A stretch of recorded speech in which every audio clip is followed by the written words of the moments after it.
কবে কখন দেখা যাবে ঈদের চাঁদ?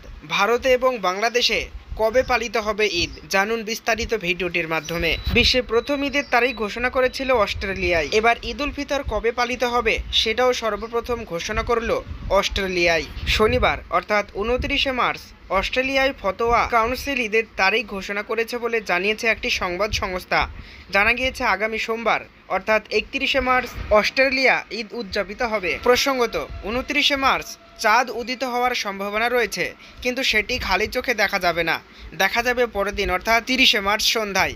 এদিন খালি চোখে দেখা যাবে বলে ধারণা বিশেষজ্ঞদের। এর অর্থ 31শে মার্চ ঈদ এবং একই দিনে বাংলাদেশ, সৌদি আরব, পাকিস্তান ও মধ্যপ্রাচ্যের অধিকাংশ দেশেই ঈদ উদযাপিত হতে পারে। আসলে বাঁকা চাঁদ বা ক্রিসেন্ট মুন দেখার উপরে নির্ভর করে কবে ঈদ হবে তা। তবে আরবের ক্ষেত্রে আগের পর্যবেক্ষণটি ছিল এরকম: যদি 29শে মার্চ চাঁদ দেখা যায় তাহলে 30শে মার্চ ঈদ উদযাপিত হবে এবং অন্যান্য দেশ পালন করবে এর পরের দিন 31শে মার্চ। যদি 30শে মার্চে ক্রিসেন্ট মুন দেখা যায় তবে ভারতে 31শে মার্চ ঈদ পালিত হবে, এটাই ঠিক হয়ে আছে।